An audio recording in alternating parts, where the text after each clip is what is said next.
Hi John, hey Jaguars, this is Miss Schooler. And again, we are talking about fables this week. Another type of folklore that we talked about last week. So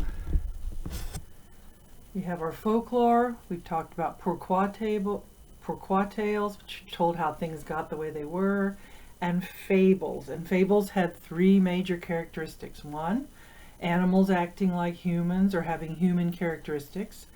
They were very short, and the big one is that they have a moral or a lesson. So today I'm going to read you a few more fables from around the world. Try and figure out what the moral or the lesson is. This first one is called The Moon in the Well. This is retold by Lily Toy Hong, and it is a fable from Tibet. And I want to say thank you to Scott Forsman Company for giving permission to read this story. A troop of wild monkeys lived in a forest near a well of sweet water. After a busy day of romping in the treetops, they scurried to the well for a cool drink. Let's turn this again so we can see the pictures better.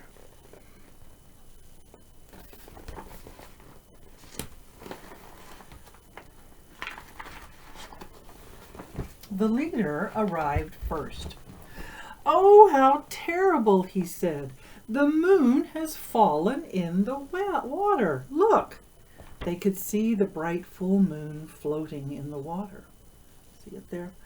"Lower me into the well," said their leader. "I will get it and throw it back up into the sky."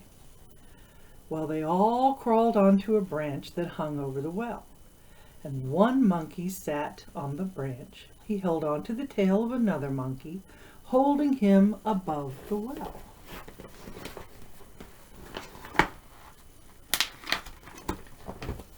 In this way, they made a chain. One by one, the other monkeys climbed to the end of the chain, and finally the leader climbed down. He reached for the moon. Snap went the branch. Down came the monkeys with a huge splash. The moon, only a reflection in the water, disappeared. So what do you think the moral of that story is? Well, according to this author, it is be careful who you follow, because if your leader falls, so will you. Probably very good advice. Make sure who you're following is making good choices. The next one is called Senora Hen. This one is retold by Carmen Tafoya. And this is a fable from Uruguay, which is a country in South America. One day, Senora Hen was sitting on the top branch of a tree. She could see Senor Fox walking toward the tree, licking his chops and looking hungry.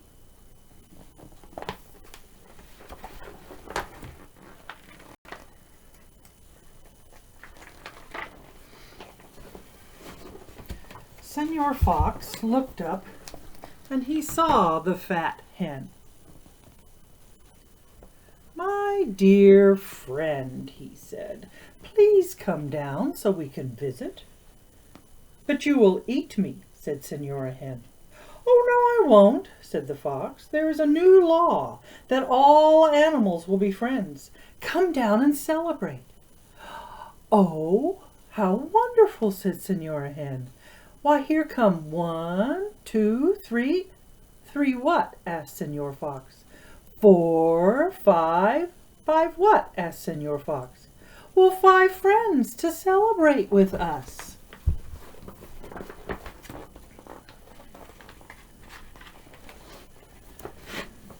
"What kind of friends?" Senor Fox asked, licking his lips, his chops. 5 hunting dogs! You can tell them the good news." But Senor Fox did not hear the last line, for he was running away. "Be careful, Senor Fox," clucked Senora Hen. And what do you think the moral is? If you set a trap to hurt someone, you might fall into it yourself.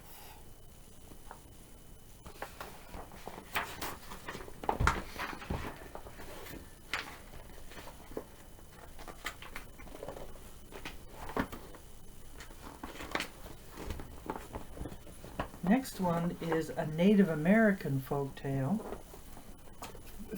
and it is called The Turtle's Race with the Bear. One day, Bear was feeling proud. "I am the biggest of the animals. I am the strongest and the fastest."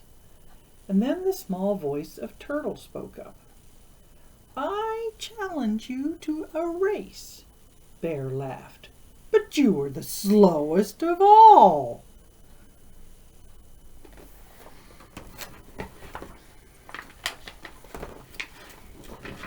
They met the next day at the pond.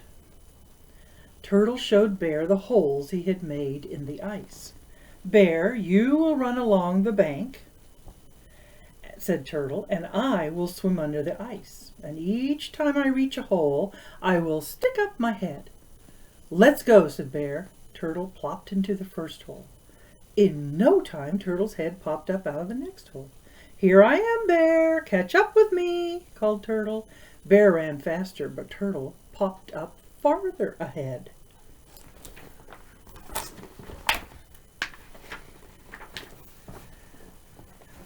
Bear ran and ran, but he couldn't catch up. Before Bear was halfway around the pond, Turtle had won. Bear was so tired he went home and slept for the rest of the winter. Then Turtle tapped up on the ice, and up popped the heads of many turtles. "My relatives," he said, "we have taught Bear a good lesson." And the lesson is, doesn't pay to talk so much about how great you are.